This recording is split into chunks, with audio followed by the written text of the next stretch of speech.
Have you ever wondered how close you've come to danger without even realizing it? At Shivering Vault, we take you there, one story at a time. But before you drift off, consider liking this video, commenting where you're watching from and at what time, and subscribing to keep these chilling stories coming. Now, let's dive into these unsettling tales.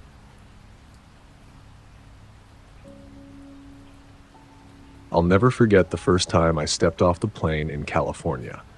It was early September, and the heat hit me immediately. Dry, intense, but not unbearable. As I stood outside the airport, the desert sun beating down on me, I felt a rush of excitement. I had just graduated college in Oregon and decided to take a leap.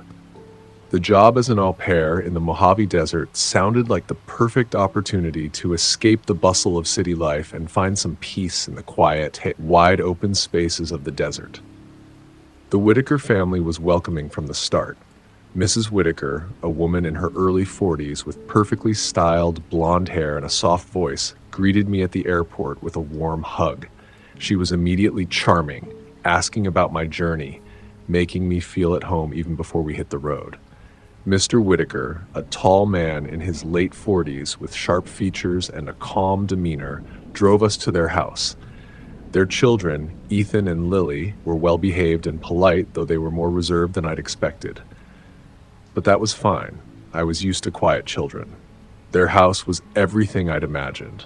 A modern, two-story mansion that seemed to float above the desert floor, made of glass and steel, with sharp angles and vast expanses of open space.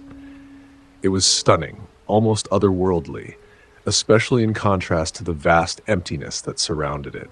From the windows, you could see nothing but sand, rocks, and the occasional cactus. No other buildings, no trees, just miles of harsh, barren land. Despite the isolation, there was something strangely peaceful about it. The wind would occasionally pick up, making the desert brush sway and rustle. The occasional chirp of a bird or the distant call of a coyote would remind you that you weren't entirely alone. The Whitakers were kind and considerate, showing me around the house, explaining my duties, and making sure I was comfortable in my small cottage at the far side of the property. It wasn't anything extravagant, but it was cozy, with a simple bed, a small kitchenette, and a large window that opened up to the desert. It was peaceful. A little too peaceful at first, but I liked the solitude. It was different from the noise and chaos of the city, and I found myself beginning to enjoy the rhythm of the days, helping the kids with schoolwork, making dinner, and enjoying long evenings by myself. The children, Ethan and Lily, were sweet but shy, which I found a little odd at first.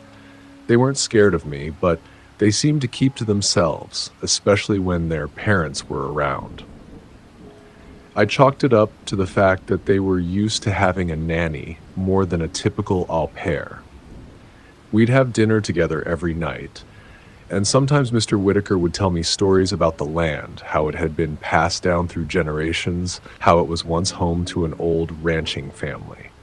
His words were always carefully chosen. Mrs. Whitaker was lighter, more cheerful, often telling me how she loved the peace and quiet of the desert, and how the isolation gave them the space to raise their kids away from the chaos of the world.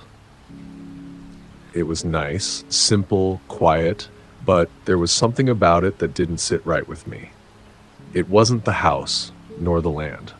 It was a feeling, something in the air, something unspoken that I couldn't put my finger on. I tried to push it away to remind myself that everything was fine. This was supposed to be my escape, my chance to relax, find myself, and spend a few months in a place far away from everything. The first night I noticed it, I was alone in the main house, the kids already tucked in their beds. The Whitakers had gone to Palm Springs for a charity event, and I had the evening to myself.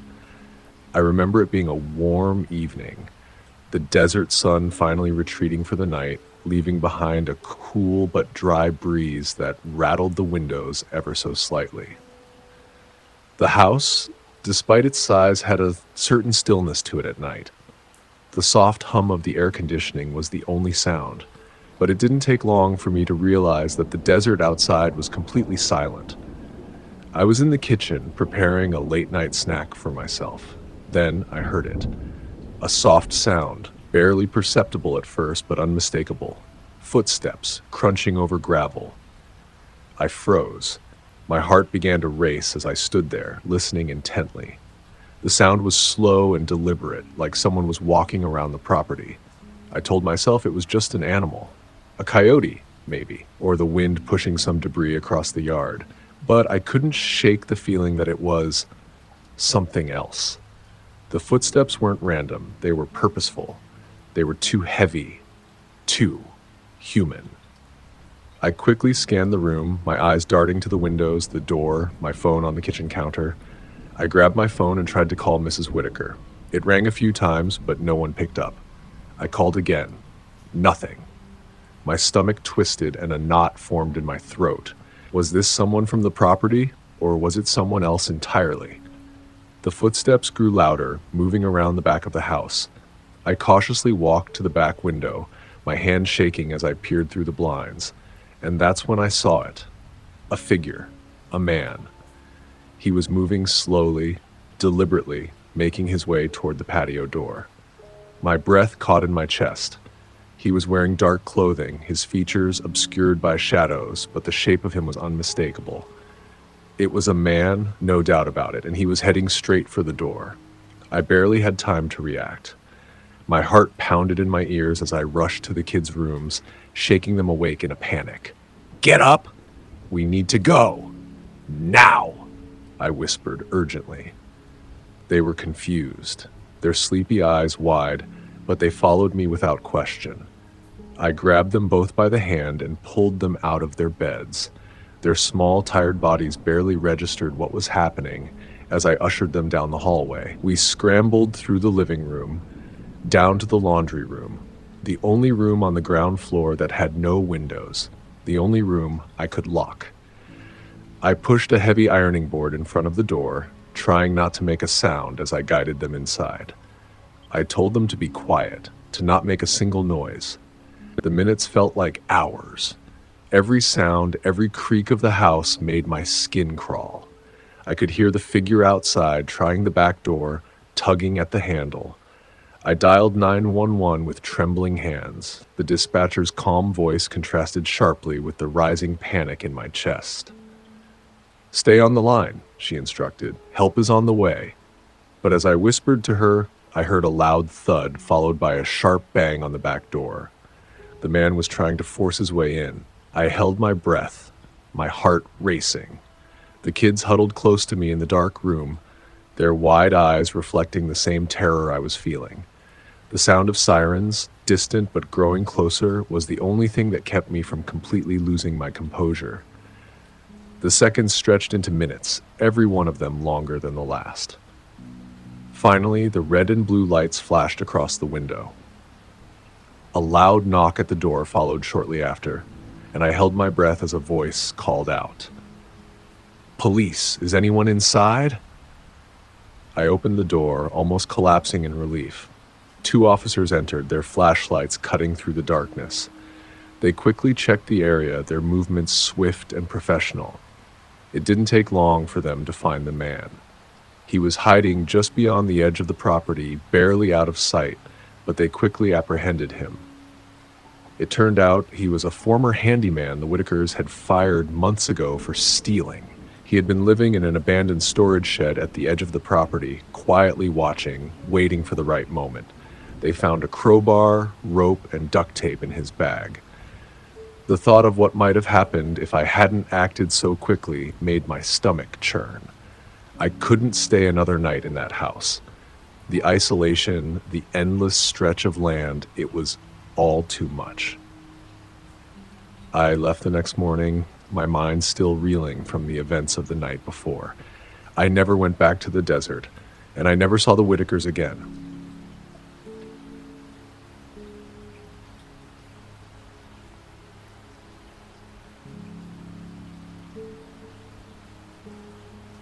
My name is Chloe, and I'm 23. A few months ago, I was living in a tiny, crumbling apartment in Los Angeles. My life was a mess, to be honest. A painful breakup, a lack of direction, and the feeling of being stuck in a place that didn't feel like home anymore.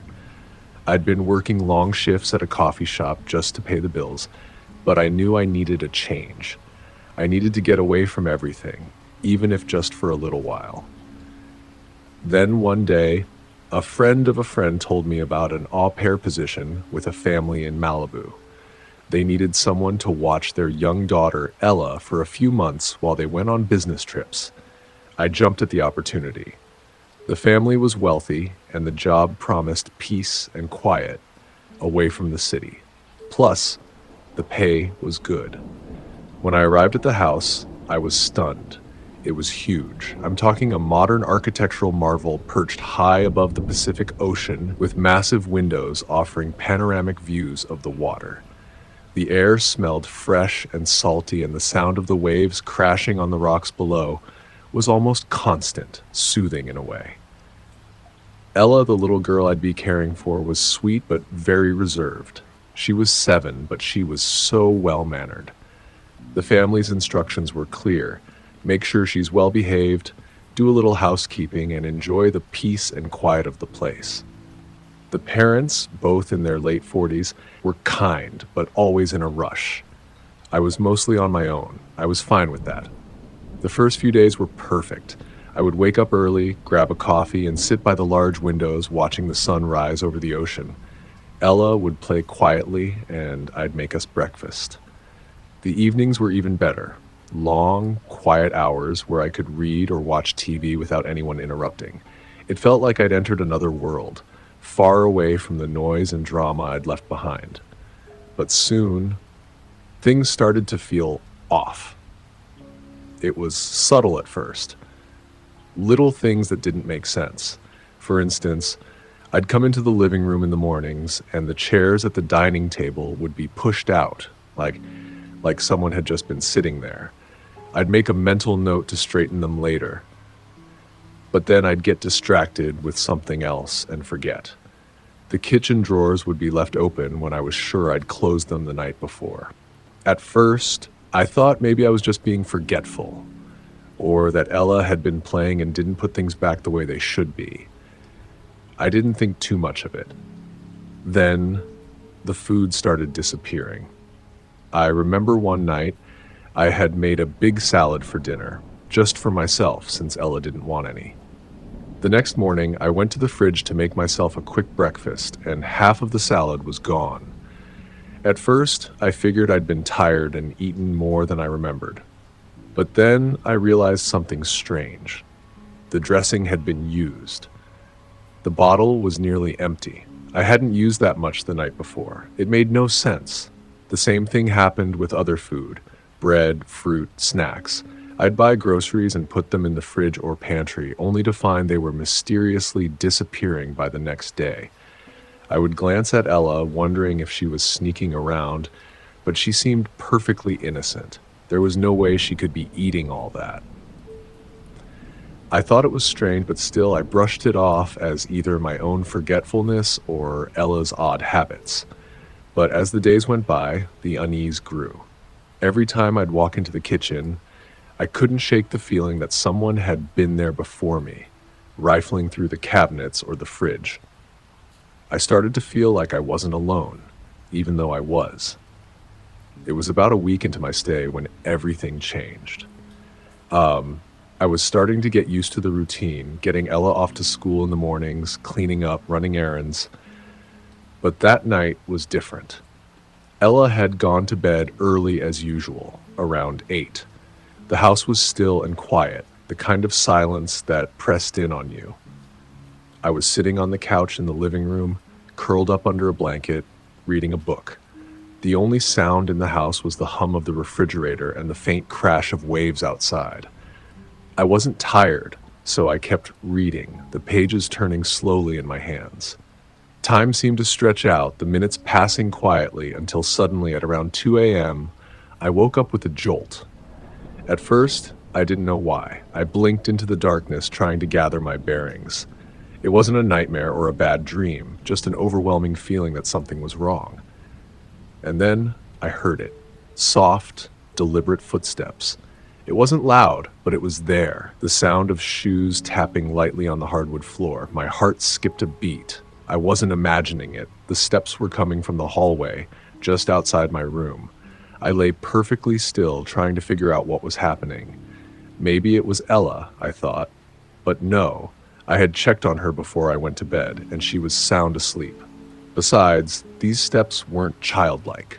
They were too heavy, too slow. I held my breath, listening. The steps stopped, a moment of silence. Then I saw it. A shadow, just a faint outline, appeared at the edge of my bedroom door. The shape was tall, thin, and motionless.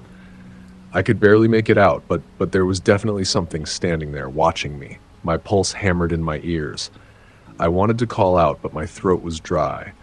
My mind raced with thoughts, trying to make sense of what I was seeing. Maybe it was a trick of the light.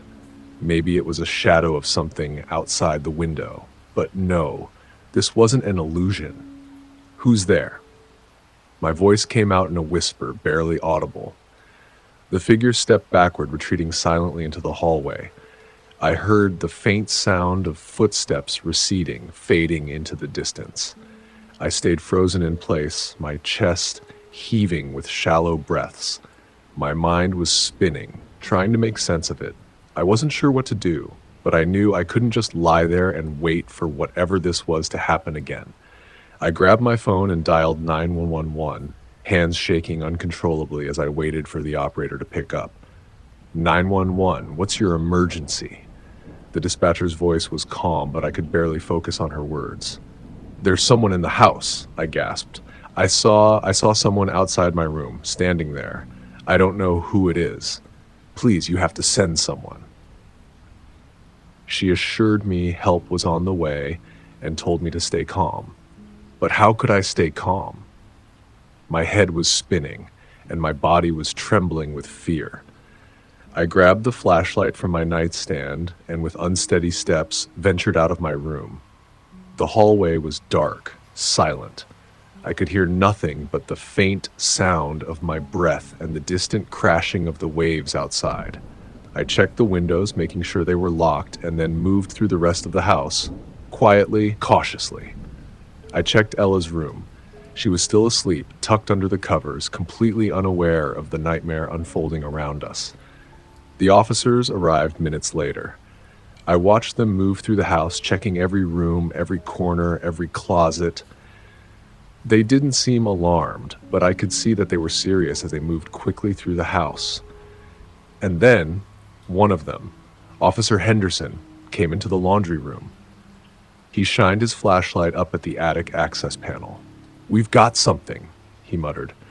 My stomach turned as he pulled down the ladder to the attic. I stood frozen, unable to look away as they began pulling something, or rather someone, down from the crawl space. It was a man. Dirty, gaunt, with matted hair and ragged clothes. His face was hollow, his eyes wide and wild as they locked onto me. I recoiled, heart pounding in my chest. The officer immediately stepped in, handcuffing him as he muttered something under his breath. They explained later that he had been living in the crawl space above the laundry room for weeks, maybe even longer. He would wait until I was asleep, then come out at night, using the attic to move through the house undetected. He had been watching me, waiting for the right moment. The man was a wanted criminal, a squatter with a history of breaking into homes and stalking people. He'd been using the attic as his makeshift nest, stealing food from the kitchen while I slept. He'd even hidden some of Ella's snacks in the crawl space. I couldn't wrap my head around it. The thought that someone had been living in the house, watching me every night, made my skin crawl. The police took him away, but the damage had already been done. The next day, I left the job. The family installed security cameras and an alarm system, but I didn't care anymore. I couldn't stay there. Even now, I still feel it sometimes, the weight of someone's gaze on me, even when I'm alone.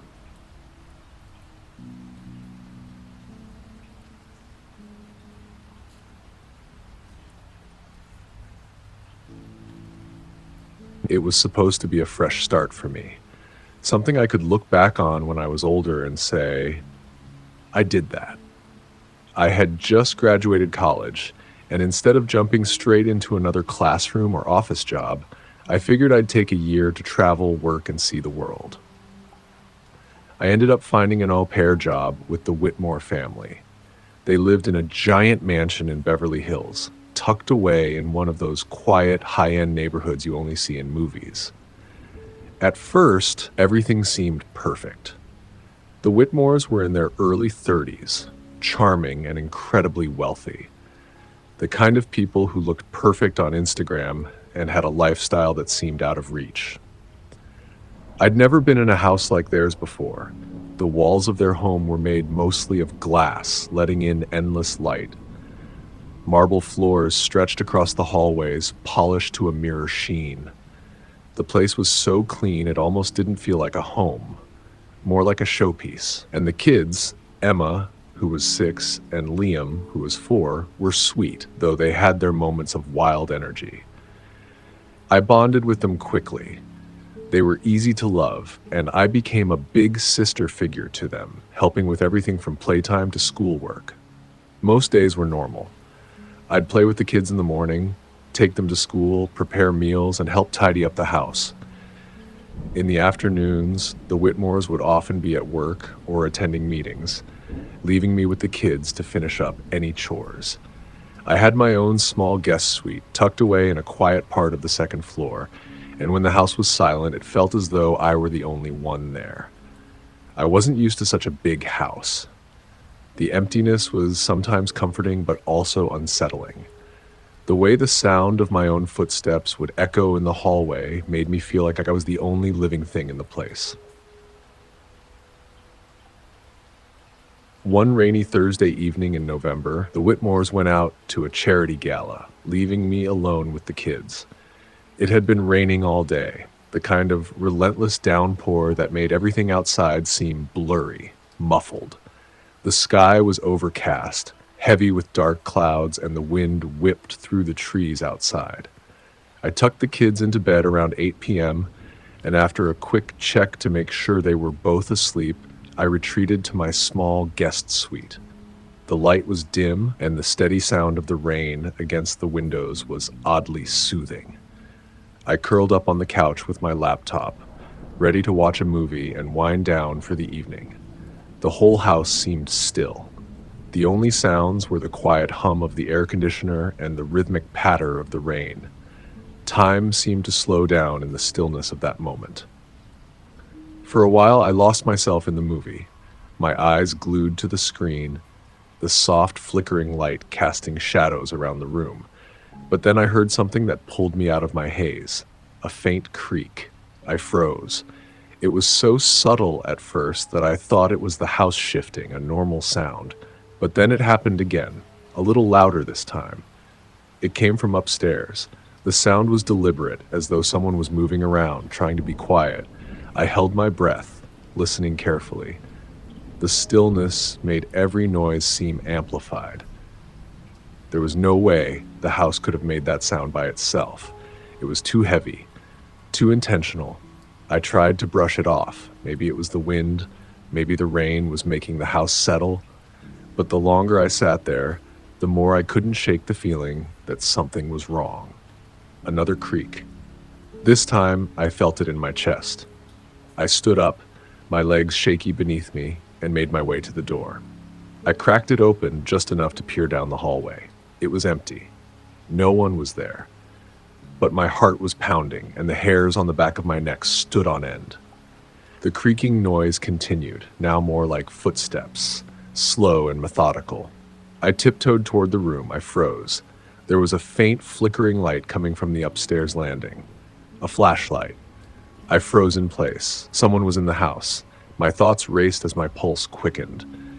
I couldn't breathe. The soft flicker of the flashlight on the landing was too deliberate. This wasn't a mistake. Someone was searching the house. My legs moved before I could think. I rushed to Emma and Liam's room. Their door creaked as I opened it, but I quickly closed it behind me.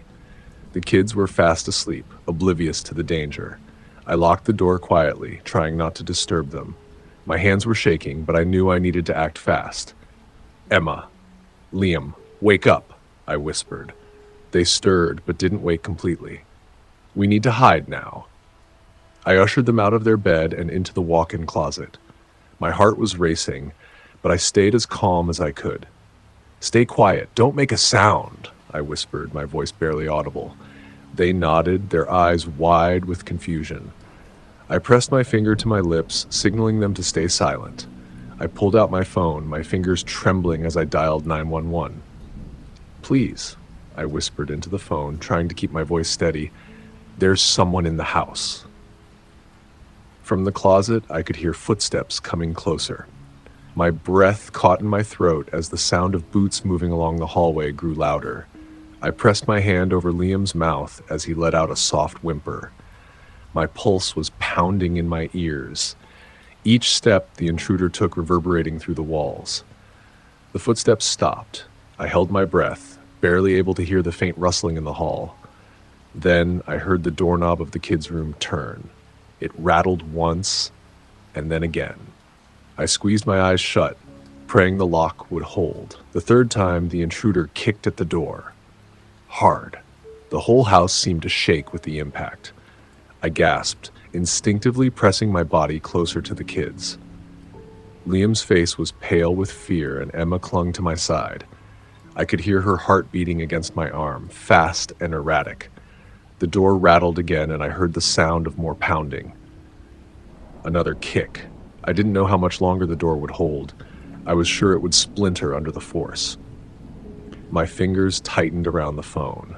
I had to stay quiet. I had to stay calm, and then I heard it. Sirens. At first it was distant, but they were growing louder. The intruder must have heard them too, because the pounding stopped. The footsteps retreated, and the house fell silent once more. I held my breath, straining to hear. The sirens grew louder, closer. The police were here. I didn't dare move. It felt like hours before the first officer burst into the room, their gun raised, scanning the room. Another officer checked the closet, and they quickly ushered us out of the room, taking us downstairs to safety. The house was a mess. The furniture had been overturned. The drawers were pulled out as though someone had been searching for something valuable. But the burglar was gone. The police said they believed he must have escaped through the back when they arrived. The days after that night were a blur.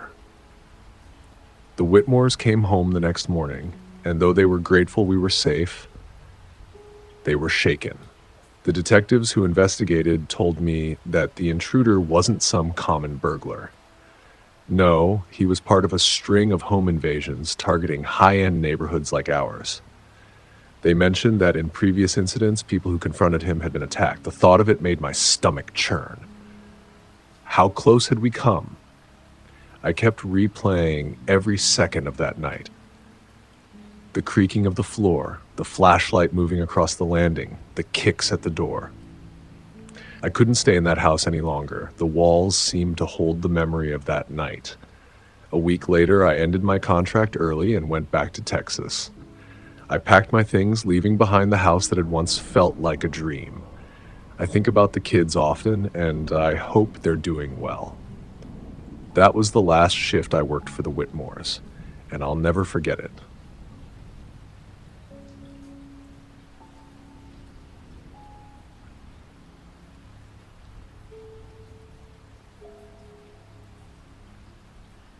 My name is Samantha Reed. I'm 21 years old and a student at a college in San Jose. I was juggling a heavy class schedule, trying to make ends meet and figure out how to balance everything when I saw an ad posted on a local community board about a babysitting job. It seemed like the perfect opportunity. I needed extra cash, and I didn't mind working with kids. The job description seemed straightforward, so I sent an email to the mother, a woman named Allison Burke. She replied to me within hours, explaining that she was a single mother and had a 4-year-old son named Jamie. She worked night shifts as a nurse at a local hospital, which left her in need of someone to watch Jamie through the night. She assured me that Jamie was usually asleep by 8 p.m., so my responsibility was simple: Watch the house and make sure he didn't wander around after bedtime. She seemed friendly enough, and the pay was decent, so I agreed to take the job without hesitation. That Friday night, I drove to her house in the outskirts of the city. The suburban neighborhood was quiet, the kind of place where kids ride their bikes in the afternoon and neighbors wave at each other across their lawns. The houses all looked similar. Small, single-story homes with neat lawns, trimmed hedges, and softly glowing streetlights that gave the whole street a calm, almost surreal feeling. The air had that crisp evening chill to it, a mix of grass and fresh-cut wood lingering in the breeze. I parked in front of a well-kept home with a cute little garden, its windows glowing warmly. Allison greeted me with a smile. "Hi, you must be Samantha," she said, leading me inside. "Thanks so much for helping out." Jamie, her son, clung to her leg, his wide brown eyes staring up at me, a little suspicious, as if he wasn't sure whether to trust me just yet. I smiled at him, and he shyly hid his face behind his mother's skirt. "Come on in," Allison said, moving aside to let me through the door. The house smelled faintly of lavender and fresh cookies, which she said she'd baked earlier. She showed me around. Small kitchen, modest living room with beige furniture, and a short hallway leading to the bedrooms. I noticed the house was tidy but had that lived-in feel, with children's toys scattered around the living room. A soft nightlight illuminated Jamie's room from the corner of the hallway. Jamie was already rubbing his eyes, yawning a bit. "Time for bed, buddy," Allison said softly, bending down to kiss the top of his head. He whined but reluctantly agreed, and with one last look at me, he padded down the hall toward his bedroom. "I'll be back around 7 a.m., Allison said, her voice quieter now, almost as if she was trying to reassure herself. "Just make sure Jamie stays in bed. He's usually a good sleeper." I nodded. "No problem at all." The door clicked shut behind her, and suddenly, I was alone. The house felt strangely still. The only sounds were the faint hum of the refrigerator and the occasional creak of the floorboards under my feet. I headed into the kitchen to clean up the few dishes that were left from dinner. It was a small, cozy space. The walls painted a pale yellow, with soft lighting that made everything feel warm and comforting. The gentle ticking of the clock on the wall seemed to make time slow down, dragging out each second. After a while, I found myself standing at the kitchen sink, washing the last few plates. The evening felt calm. I kept glancing toward the hallway, the dim glow of Jamie's nightlight flickering from under his door. Around 10:30 p.m., as I sat down on the couch to read a book, I heard it. A faint sound like the scrape of fingers against glass. My heart skipped a beat, and I froze, not daring to move. The sound was so soft, so subtle, that for a second I wasn't sure I had heard it at all. But there it was again, a slow, deliberate scrape. My eyes flicked toward the sliding glass door that led to the backyard. It was barely visible in the dim light, the glass reflecting the soft glow from the kitchen. I stood up quietly and walked toward the door. The scraping sound stopped the moment I moved, and for a brief second, I thought it might have just been a branch or something from the outside brushing against the glass. But then I saw it, the handle of the sliding door jiggling like someone was trying to get in. My heart dropped into my stomach. I stood frozen for a moment, staring at the door, my mind racing. Who could it be? A neighbor? But no, the sound was too deliberate. The movements were too precise. I took a deep breath, my hands shaking as I reached for the lock. I twisted it with a quiet click and, without thinking, pulled the thick curtains shut, hiding whatever might be outside from my view. My eyes darted toward the phone, but I didn't pick it up right away. Instead, I stood there in the silence, listening. Nothing. The scraping sound had stopped. I turned, moving away from the door, trying to calm my racing heart. Maybe I was just being paranoid. But before I could get too comfortable again, it happened.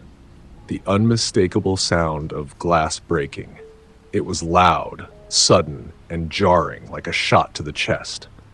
I spun around, my breath caught in my throat.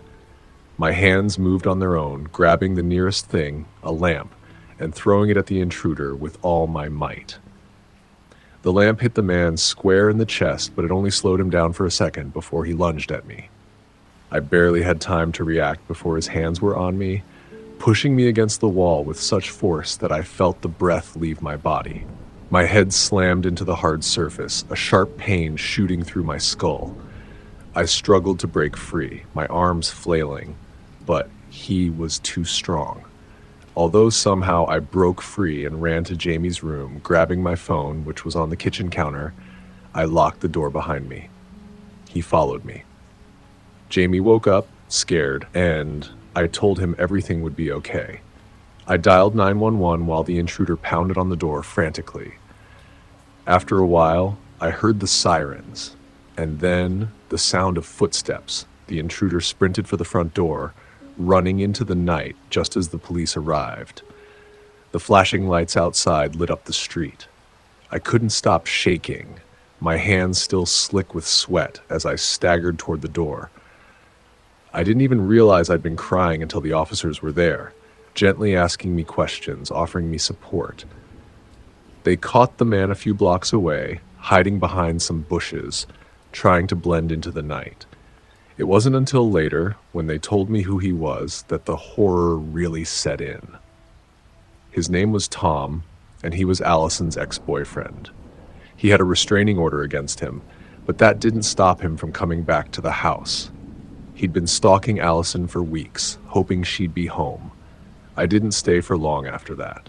I felt numb as I packed up my things and told Allison I couldn't return. The police gave me a statement, and Allison thanked me repeatedly, her voice full of relief, but it was hollow to me.